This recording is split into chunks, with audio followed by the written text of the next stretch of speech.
Good morning and welcome to History with R&R. Today we will be talking about 9/11, but before we do that, we have a couple of introductions to do. How are you doing, Jeff? Doing pretty well. How are you, Robert, today? Not too bad, not too bad. Can't complain. Nobody listens. All right. So with that, That's very true. We're going to welcome our guest because my booking committee, i.e., Jeff, has been busy. So here we go. Welcoming to the show, Sinnabun. Welcome. Hey guys, thank you. And I guess I got to do this a proper introduction. The dear leader of Kuroga, Berto Prey 5. Hello world, it's Berto Prey 5. Kapla. Kapla bird. Kapla bird. All right. So I guess first off, I guess we're just going to go around and kind of just say, where you were when you found out about 9/11. For those of you who don't remember, 9/11 is when the World Trade Center and the Pentagon were attacked many years ago. I was still working back then. So we'll go around the table and then we'll just kind of go into different thoughts on the day and our experiences that day. And mine will be different because I was up in Canada, so we were in a different mindset at the time, and then kind of go from there. So Jeff, we'll start with you, and then we'll go Sinnabun, and then we'll go Bird of Prey 5. Well, just briefly, I was getting ready for work. I had the radio on, listening. It was about 8:40 in the morning Eastern time, and their report came across, just a brief one, saying that one of the World Trade Center towers had been hit by a plane. And I thought, Jeff, just where were you? I was at home in Norwalk, Ohio. Ohio, okay. Sorry. Yep. Getting ready for work, just about ready to leave. That report came across the radio, and I thought, I hope nothing serious happened. Plane hitting. I thought it was a small plane, maybe.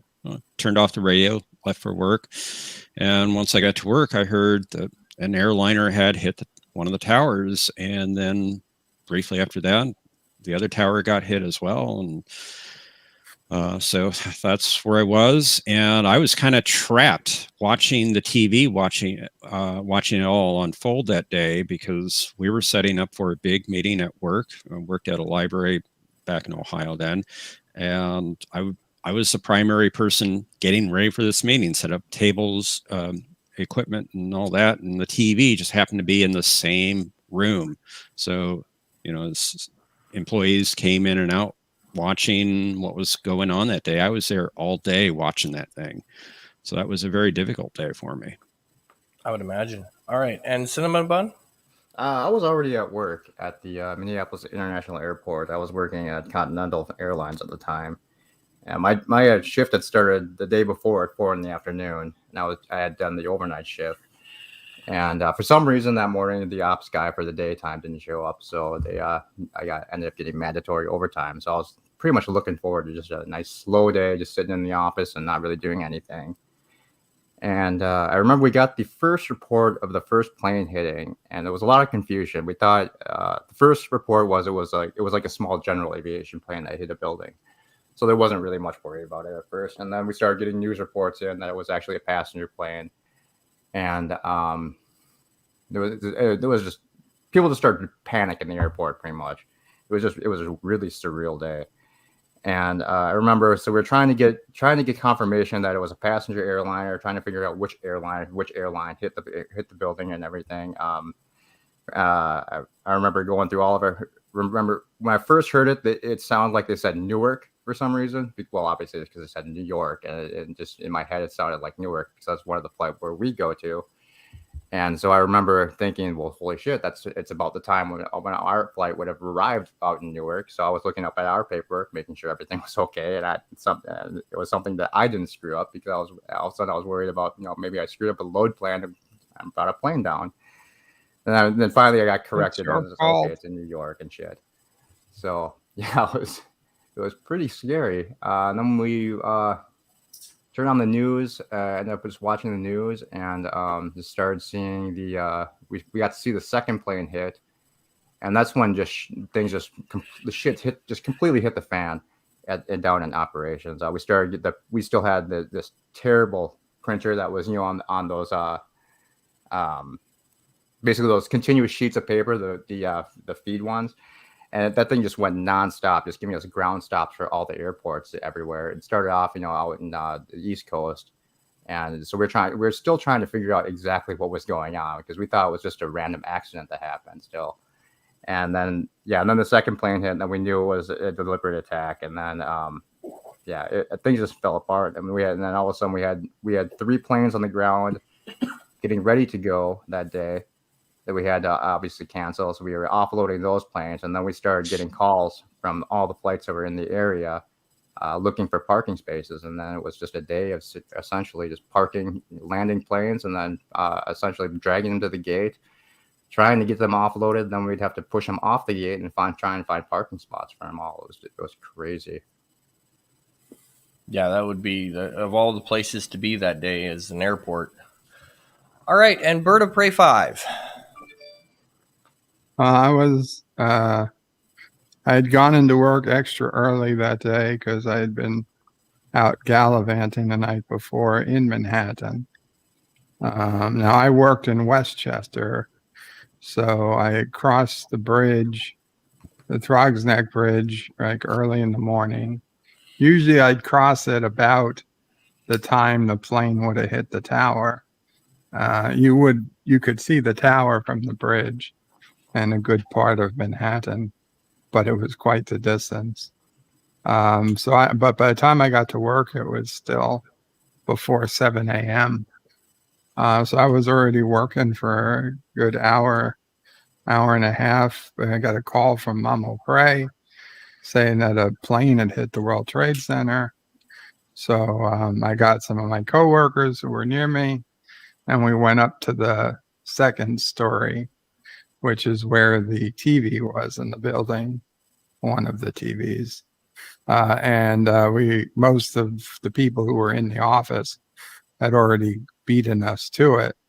Everybody was watching, and they were like, as I got there, it was the second plane hitting the building, but I thought I was rewatching the first plane hitting. Oh boy. And I was like, wait, why was it already on fire when the plane hit?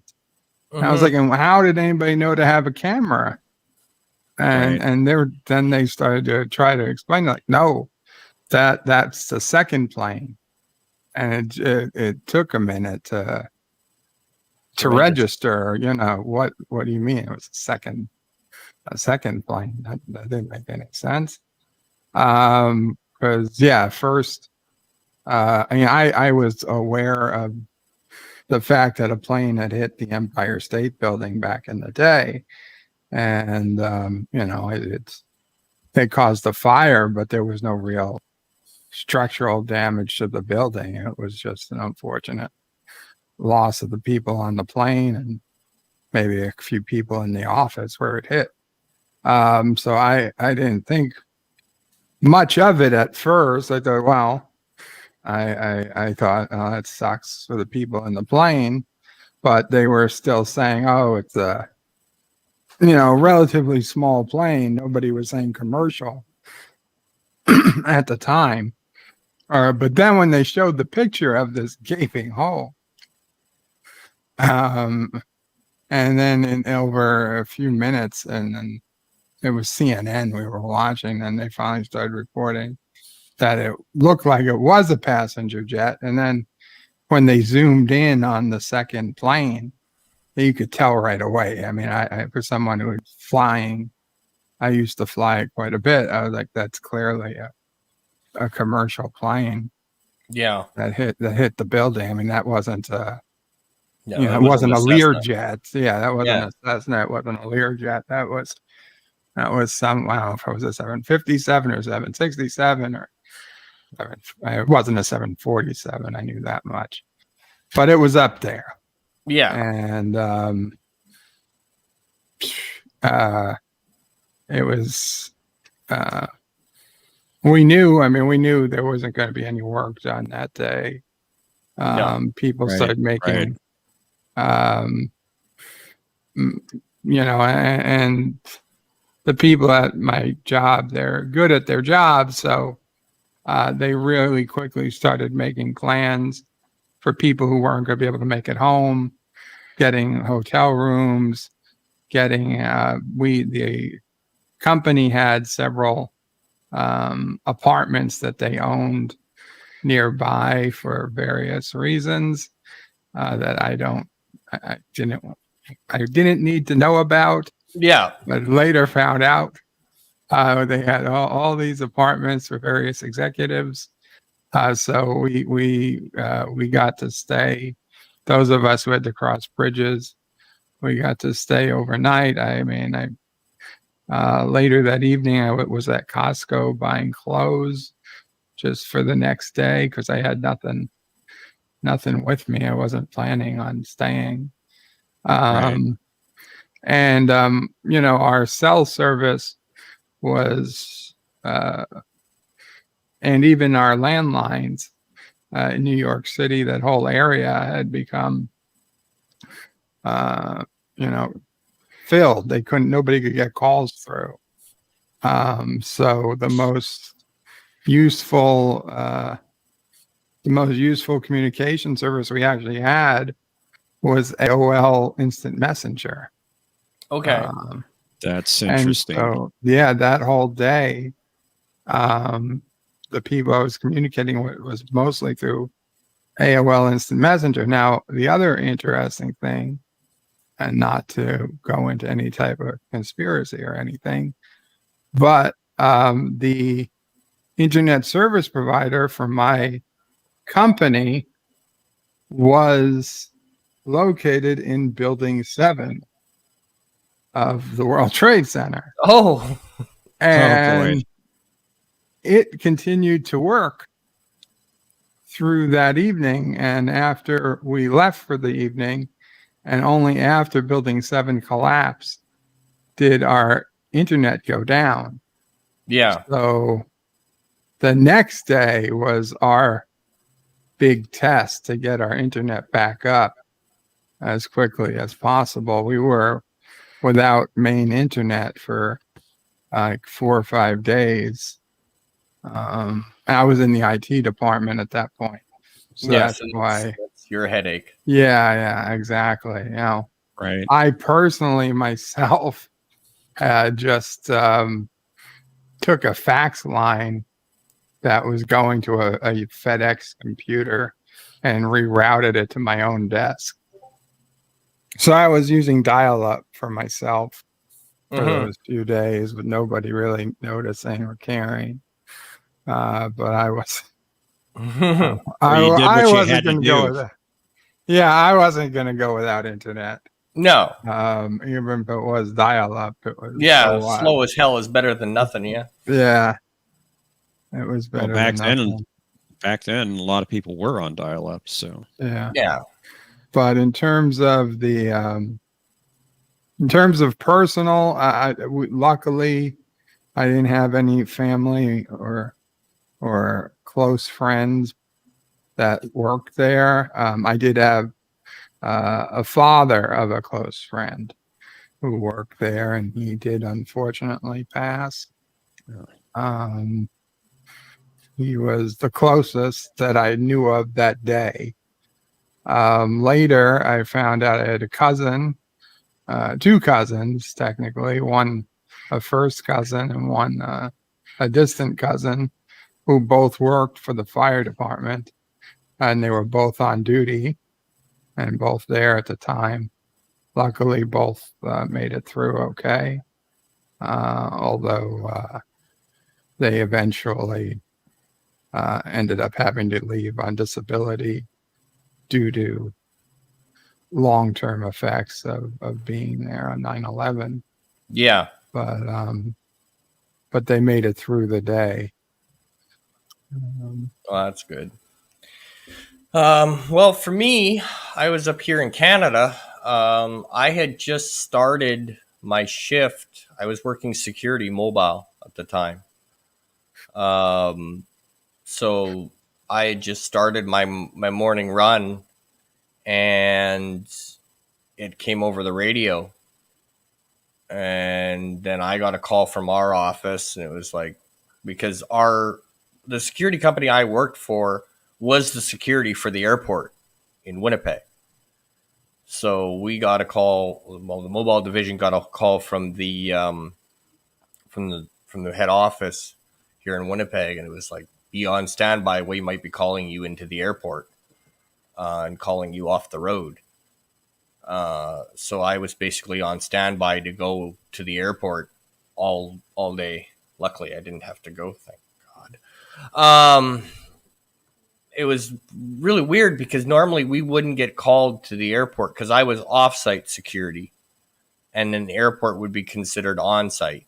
So it was two different companies technically, but owned by the same mother company. So we'd end up where it was two separate unions, two separate like divisions completely. The airport guys were separate from the off airport. So we normally didn't deal with the airport at all. But that day we were like, be prepared. You could be called into the airport. And it's like, great. And I have no idea what I'd be doing there. All right. That should be fun. Plus AAA, ADT, like all the major alarm companies were on high alert here because every time we got one, it was a major thing and blah, blah, blah. And I got a couple of alarms that day. But for me, it was mainly just hearing the reports come in. And then for the most part, our lives weren't really changed all that much, except for our airport getting overloaded with traffic, because between all the major airports in Canada were basically the where most of the flights got diverted. Toronto was hit hard, so was Vancouver, Calgary, I think, and Montreal, I think, got a whole bunch of aircraft traffic transferred to them. But for us, it was just, well, I mean, even with most of my friends, when we would talk that day, we're like, well, I guess we're going overseas because I have a couple of cousins that are in the Canadian military. And I heard from one, and he was like, well, I guess I'm shipping out. I don't know when, but I have a feeling I'm going to be shipping out now. Because we were pretty much, I mean, within my inner circle of friends, we were pretty convinced that if the United States was A, going to retaliate, and B, this would be the one time that even our prime minister would be like, yeah, okay. Which ended up happening. We ended up going into Afghanistan. The only one we stayed out of was Iraq. But Afghanistan, we went in. So it was just kind of a double moment because, like I said, I've got family that were active at the time. And it was like, oh, well, they're going to be gone. So within the first couple of days of that, it was, making calls and seeing, have you heard anything yet? Are you, is this person still around, or have they been called to base? Blah, blah, blah, blah. At that time, my dad was still alive, so he was contacting people he knew and family that he wanted to check on. And but yeah, it was kind of more of a surreal feeling because once that happened, and then of course the major thing that everybody was worried about was, well, what happens if we divert a plane and there's a bomb on it? I know a lot of people were talking about that once it was announced that most air traffic's coming here. It was like, well, that's good, but doesn't do us any freaking good if there's, so there was a little bit of backlash for that. That, Robert, it was just, yeah. I don't remember. Did they ground the Canadian flights? Oh yeah, they grounded everything. They grounded everything. Okay. Yeah, they grounded everything that day. I'm not sure. I think, they grounded everything. From what I remember, they grounded everything, and then a lot of American airlines ended up coming, were diverted from wherever they were going up to a Canadian airport. Yeah, they had left Canadian airspace open a little bit longer than American airspace, just so you get some of the extra flights up there. Yeah. Yeah. So we handled all the excess up here to get the planes, because Cinnamon Bun, you can correct me if I'm wrong, but I think the idea was get them landed as quickly as possible. Yeah, I mean, we got the order. We got the order that everything had to be on the ground, and I think that was around. God, I want to say it was around 10:30 in the morning or so. And it took something like 3 hours to get every single plane that was in the air on the ground. It was probably the most impressive feat I've ever seen. Yeah. Yeah. And the level of coordination was just incredible. And what a lot of people don't understand is a lot of aircraft will take off with above their maximum landing weight. So a lot of the international flight. I mean, that's more with international flights than with domestic. So a lot of the international ones we had to keep in the air longer, and that's a lot of the reason why we had to divert them up to Canada, so they would just have a longer flight path. And also, a lot of aircraft don't have a fuel dump like some of the bigger aircraft do, so they couldn't just dump out their fuel and land. So that's why it took a little bit longer than we probably should have. We probably could have done it in about an hour and a half, 2 hours, but we needed that extra hour to get some extra planes up to Canada. Yeah. Yeah. But yeah, it was crazy because, you'd hear one report, and I think in some senses it would change within 5 minutes for that first couple of hours. The reports coming out of New York were a little sporadic. Yeah. You'd hear one thing and then nope, it's like Bird was saying, first they were saying a plane. They didn't say what kind of plane. It was, maybe a small plane. And then, of course, you see it, and it's like, that ain't no Cessna. That's a little bigger. That's a little bit bigger. All right. So, Jeff, I'm going to let you carry the conversation for a minute. I got to run and grab something, and then I'll be right back. So, all right. Well, sitting there in our meeting room, setting up the equipment, it was very difficult to do because of what I was watching on the television, people coming in and out. It was just a very difficult day. But sitting there watching it, I was in disbelief as they were filming, the scene at the towers, what was going on there. And, I was very much in disbelief watching people jumping out of the towers, trying to escape the tower, the fire inside, all that, and the collapse of the building. I was not believing the fact that people were jumping out windows. Yeah, I don't know what you. I just couldn't wrap my head around the fact that things were so bad in the building that you would actually want to jump your death. I mean, it's just something I just could not wrap my head around at the time. It was just insane. I couldn't believe it myself. I told a coworker, they're not jumping out of buildings. I remember saying that to her. Yeah. I was in that much disbelief over it.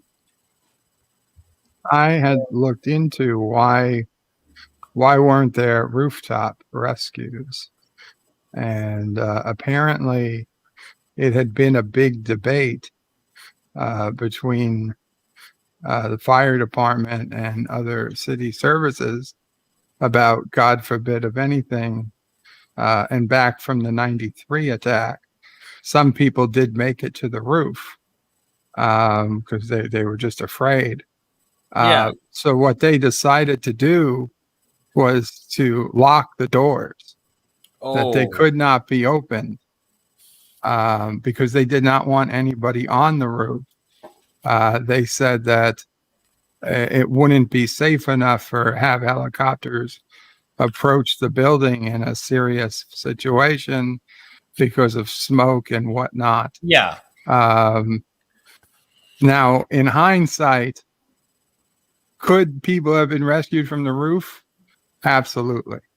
Yeah. Had the doors been opened, television helicopters could have picked up people and made at least a few, got a few people off the roof. Now, would it have been overwhelming?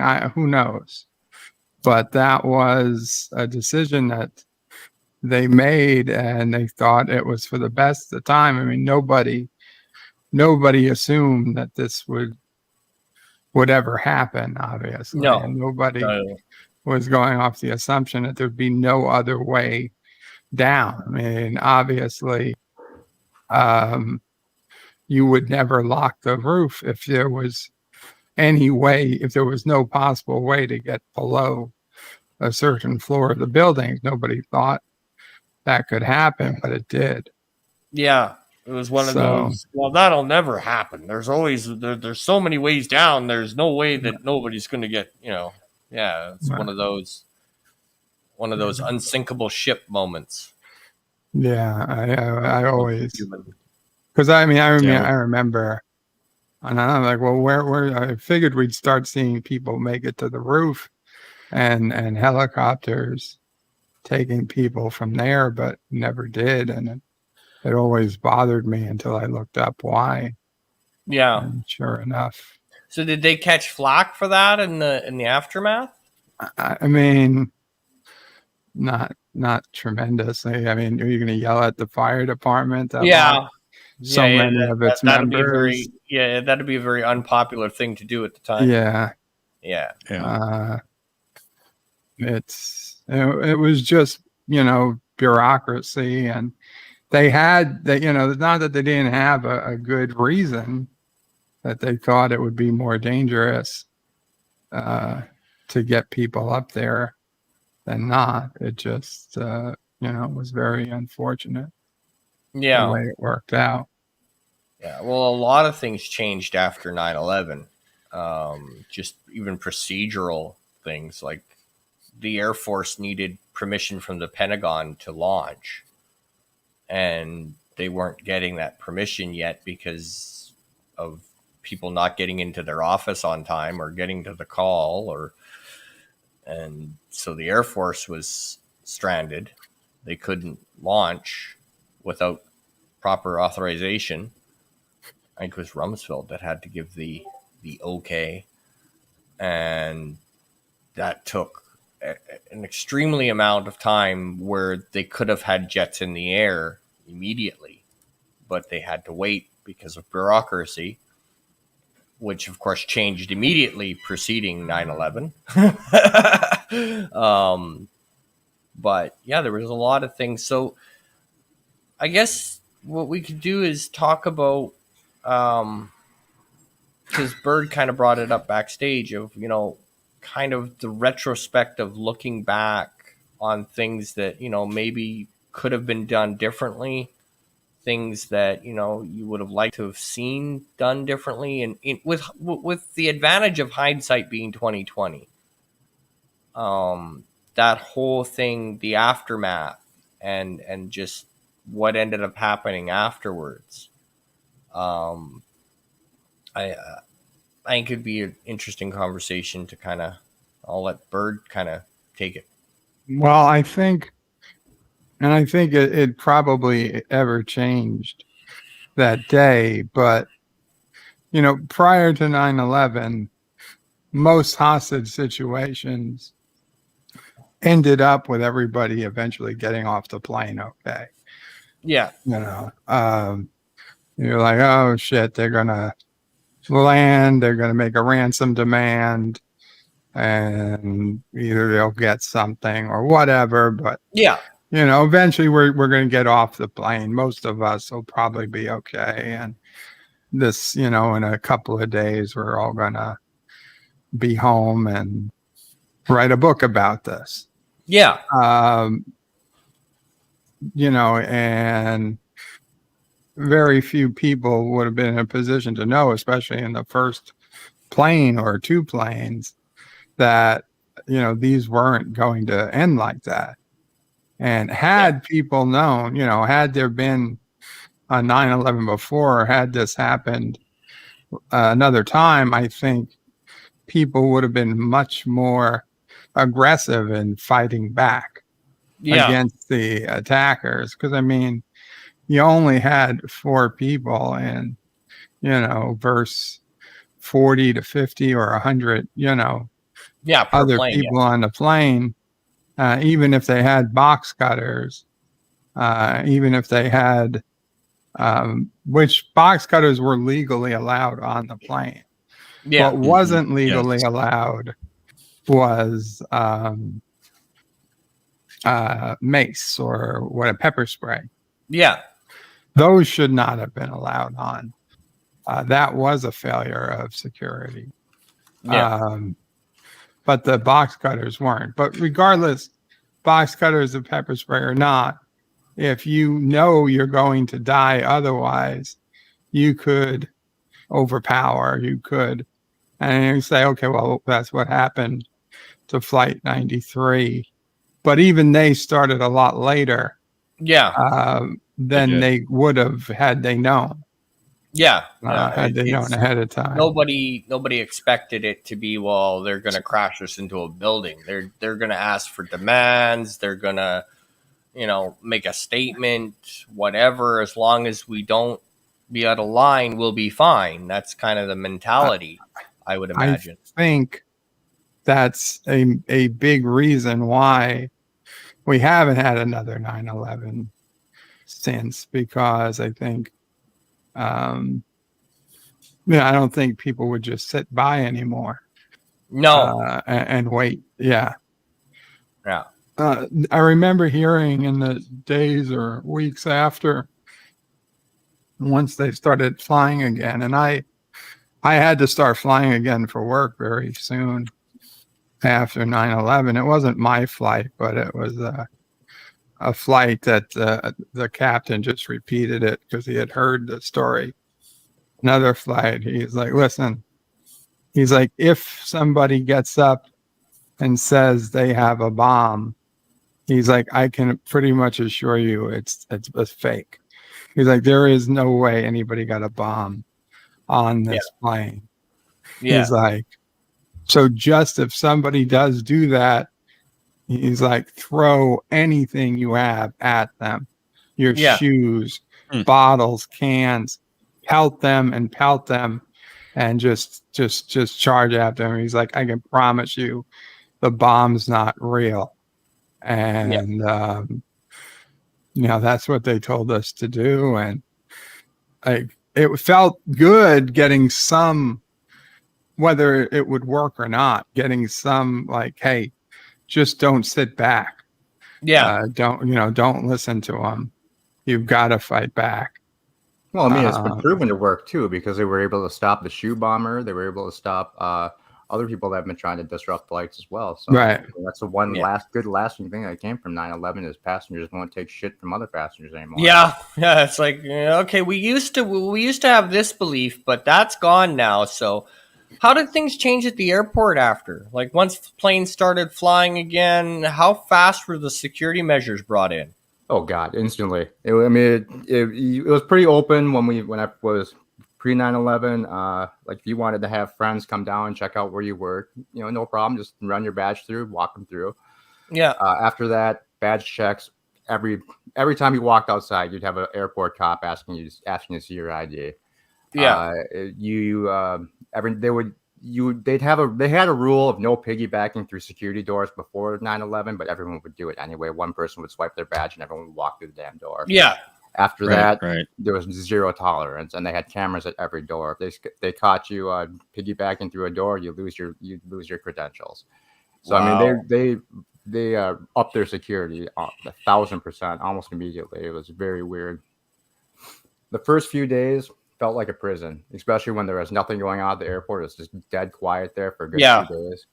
And I mean, cops were all over that stuff. It was insane.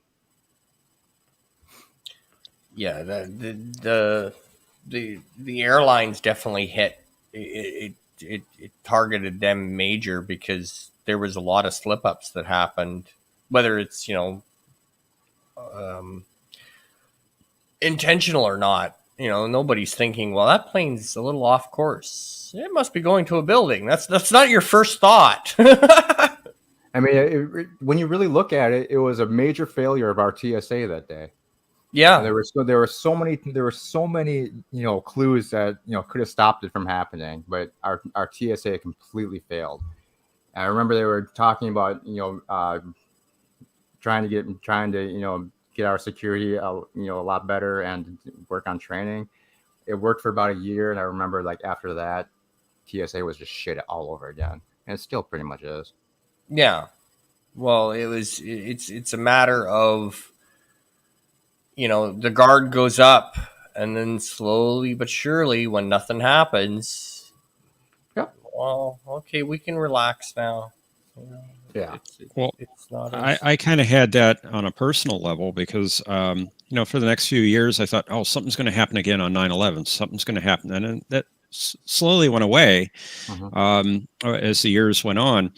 But this year, I thought 20th anniversary of this thing, something's going to happen this year. I'm very thankful it didn't. yeah.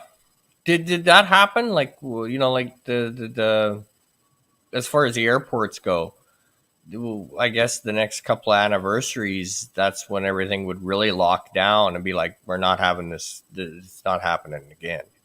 Yeah, I was there for one more. So I quit shortly after the first anniversary of 9/11.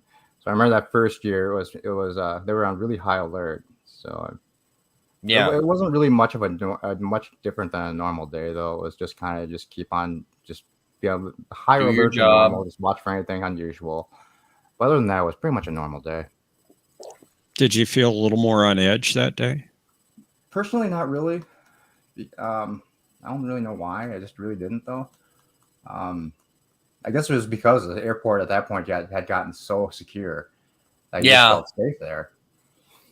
Yeah, they really upped everything. Even up here, security went crazy. I ended up having to fly to London on September 11th, 05, and I was not happy. No, Not a happy camper. But I did it. Mm-hmm. I think one of the most impressive things about that day was once we were getting all the aircraft on the ground, we didn't have another accident that day. I mean, we were literally landing planes every 30 seconds. So I mean, you would have thought that we would have had Something would have messed up, ground. But I mean, just the incredible coordination just got us through it safely somehow.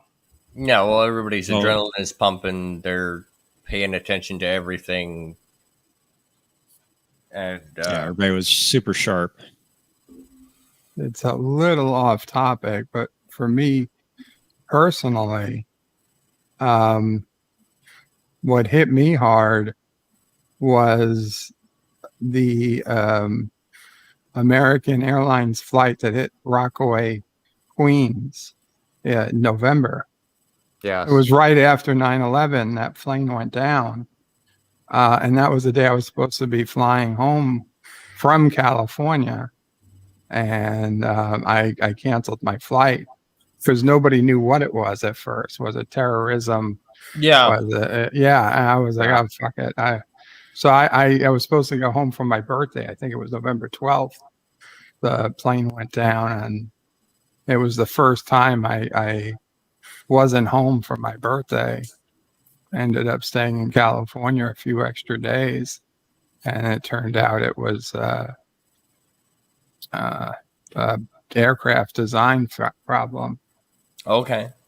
But that freaked me the hell out. Yeah. Really? It's like, I mean, it was September, and now we didn't even get 2 months, and that plane went right into a residential neighborhood.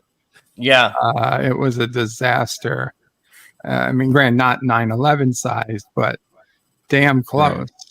Yeah. In terms of the video and the death. Everybody on the plane died, plus like a dozen people on the ground. Yeah, that's crazy. And with it being so close, the memories are still there, and it's like, well, okay, we're not flying. Just not happening. Yeah, I could definitely understand that. I think I would have made the same decision. It would have been like, yep, I'm not flying. The other plane went down, and I look back at it, and it's just, as things tightened and got as, locked down as they did, I'm very surprised in a way and kind of proud in a way that we didn't go completely off the deep end.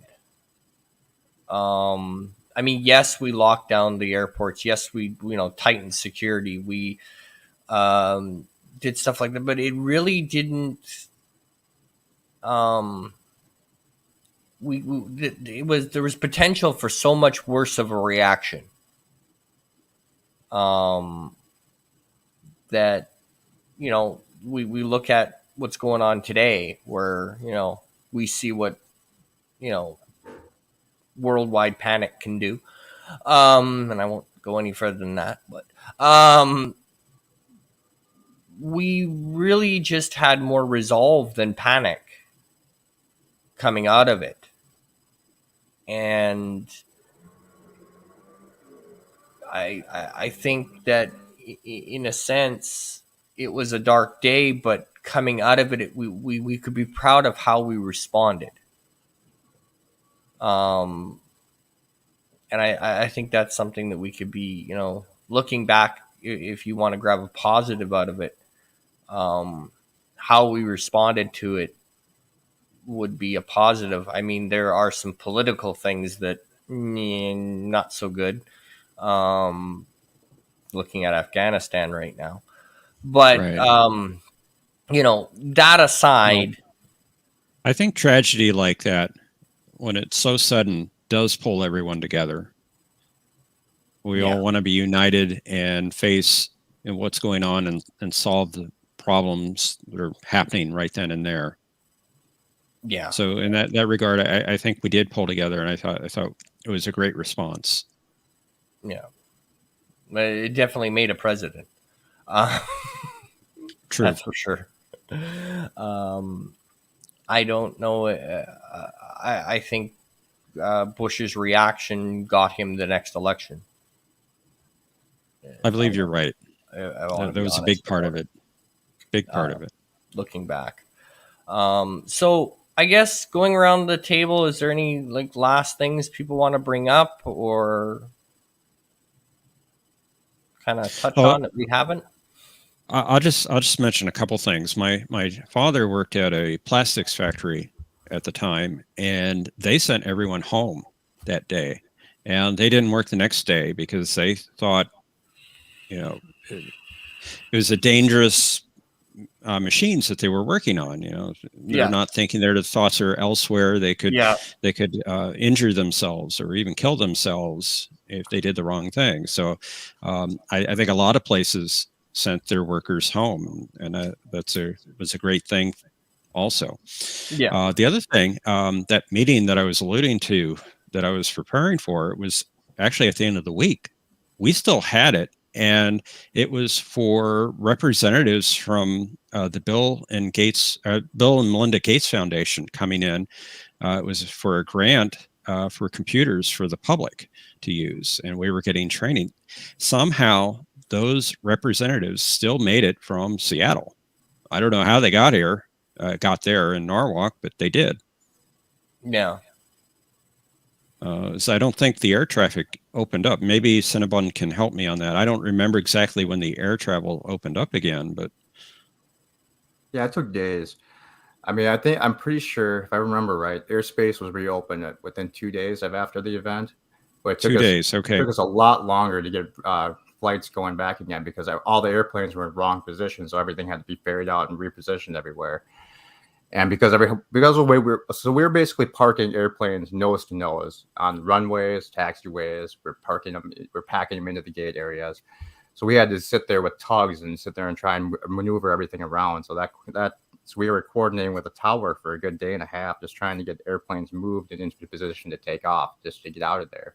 Yeah. And so I think in Minneapolis here, we didn't have a crap ton. So I think it took us a good day and a half, 2 days maybe, just to clear out what all the extra aircraft that we had there, and then we could actually get flights running back to normal. But it took months though for any kind of load factors to return. I mean, we were running at like 20% loads for most of the time. Right afterwards, nobody wanted to fly anymore. And that was kind of that's pretty much where Continental started to die. Yeah. Yeah, the smaller airlines definitely took a hit after 9/11. Oh man, it was weird because we were running high. Continental was, I think, they were like number 2 or something in the nation for airlines for a little while. They were really rising really fast. We had just signed a soft merger with Northwest Airlines here in Minnesota, Mm-hmm. and so things were looking great. And then 9/11 happened, and just everything went to hell. Yeah. Soon after that, Delta absorbed Northwest, and then United came along and scooped up Continental. Bird, anything you want to add or? No, I think that about says it all. Yeah. Although I do want to ask, what was? I mean, we hear about the reopening of New York and what happened post 9/11 in New York itself. What was it like being in New York? Like Okay, so living in New York, there were like every train stop had a makeshift memorial where people printed out and posted pictures of missing loved ones. Just big, and huge boards like "Have you seen me?" and phone numbers. People desperately trying to find info on loved ones. But we would also have spontaneous just demonstrations of people yelling, USA, USA, yeah, USA, cheering and with flags everywhere. And like it was legit scary hearing so many people so loudly chanting. Not to belittle this, but just in a way the only way I process things is through Star Trek references. So excuse me. But okay. like when Worf talked about how the beating of 2 Klingon hearts scared the gods. Yeah, Honestly, the cheering of so many New Yorkers united for once scared me. yeah, And I think others wow, like this is crazy. And it was a very short time, but there was a short time everybody was united, Democrat, Republican, yeah. It everybody did matter. voted the same way except Bernie Sanders. No, Well, But literally, and even he didn't say no. He's just like, okay, not yeah, going to vote, absent. yeah, Yeah. He didn't get in the way. He just like, I'll just stand on the side. yeah. I'll just be over Everyone here. else, Let me know when you all are done. Yeah, yeah. yeah, It was a time of crazy cooperation going on in New York City. Yes, everybody who was working to clear that pile was a hero. And I'll be honest, to this day, and I don't remember there ever being a winter that year. It was September 11th was a beautiful day. We had some cold days. I don't ever remember there being a snowstorm. I don't ever remember there being a week of cold temperatures. What I remember was a fairly mild winter that I took like not a gift, but a door prize from God. yeah, Like, listen, I know this is shit. I yeah, can't stop it, but I'll give you guys a decent winter. yeah, And they cleared that hole in record time for a city job, frankly. yeah. Um, Normally, city jobs take a little extra time. oh yeah, but they got that cleared. they reopened the landfill in Staten Island just to put most of the trash there, and they were checking each piece for or whether it was any human remains. Yeah. I can imagine But having that job. just Oh. constant. I mean, there was just like a constant stream of trucks going 24/7 from ground zero to the landfill in Staten Island, and they were conveyor belting everything off so people could physically look through each piece Yeah. before it became part of the landfill. Yeah. It was crazy. It's hard to believe I lived through that, Yeah. but I did, and it just shows how quick our differences change. Yeah. Yeah. Priorities if- will move mountains. Yeah. Yeah. It's interesting, Bird. You were talking about the winter that followed, and I just did a quick look, and you're right. It was a very warm winter with very little snowfall. The first snowfall was January 7th. The last was January 19th. The coldest you got was 19 degrees, which usually gets down to at least 9 degrees in an average winter. Oh yeah, so- and in a bad winter, 0. Yeah. Yeah. So it was a very mild winter for you. So I guess to wrap it up with the luxury of having Bird, who lives around New York, as the years go by, are you noticing people getting kind of forgetful now? Oh, we started getting forgetful within a few years.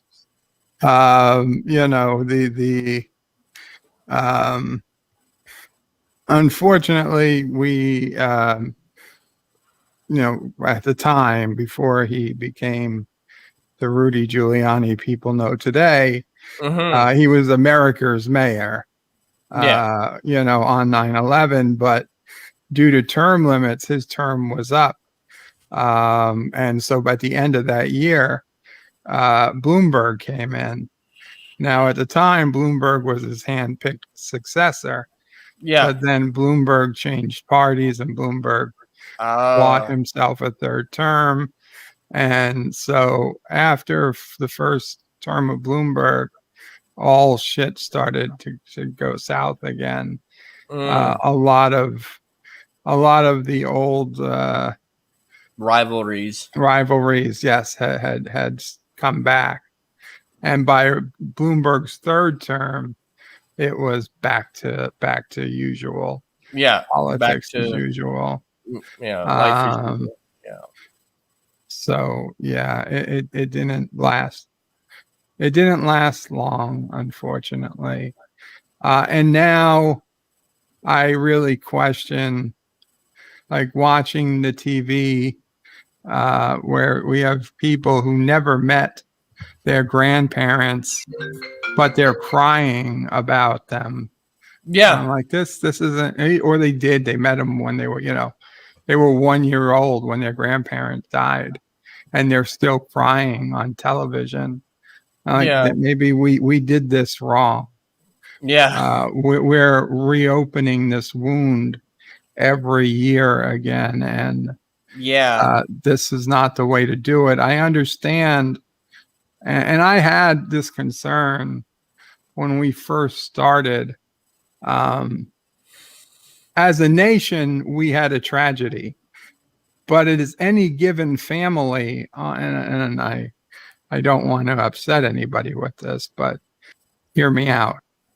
As a nation, 9/11 was a tragedy. We had 3,000 citizens die, and it was a big, big deal.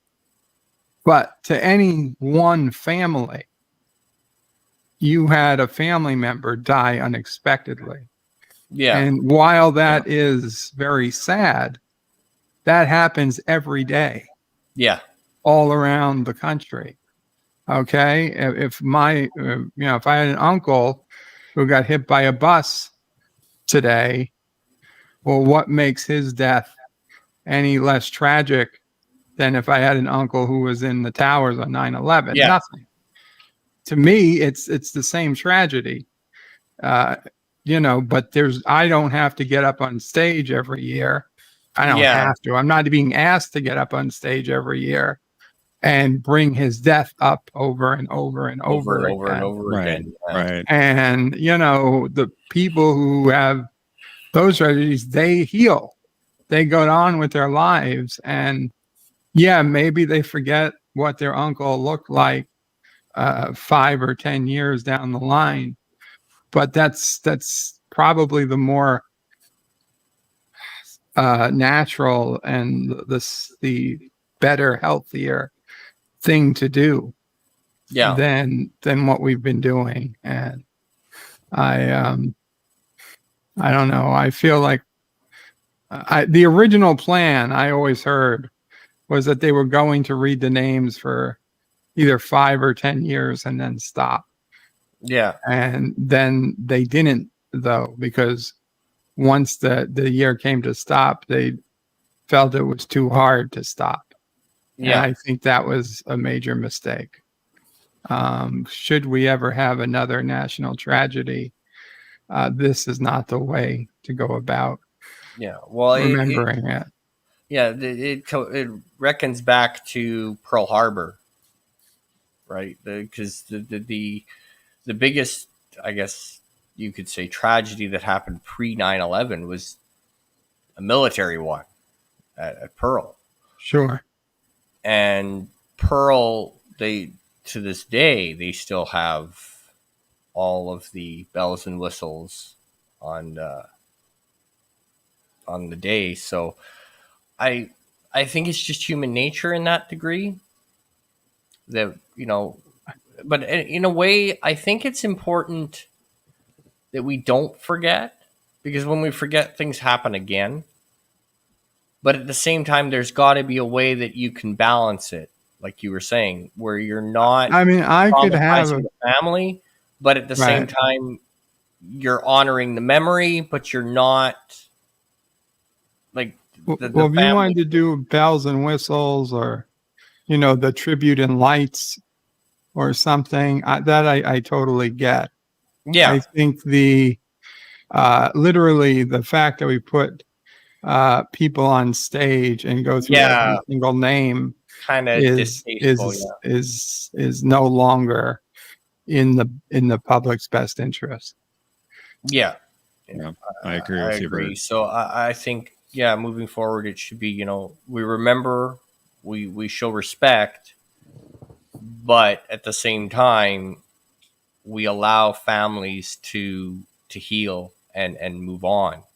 And and if a family wants to do a thing every year on that day, nobody's stopping them. No. So I'm not saying we don't allow it. We just don't have it as a big government sponsored gathering. And Eastland is asking me, Bird, can I compare it to Oklahoma bombing? Eastland, I was like a freshman in high school when that happened, and I honestly never visited Oklahoma. I really don't have You guys any remember way the of color coded comparing. system they came up with afterwards? Oh yeah. Do your airports still have that sign out that you have the threat level? Ours does. We've been at orange alert for 20 years. Oh, wow. I forgot about those color codes. all right. Well, I want to thank our guests for coming today. Thank you, Bird. Thank you, Cinnabun Bun. Thank you. Thank you both for coming today. And I want to thank everybody in chat. And please like, share, subscribe. And Friday we'll be having a roundtable and all that fun stuff. Thank you. And as my ex-co-host used to say, as I end every show, thank you and good night.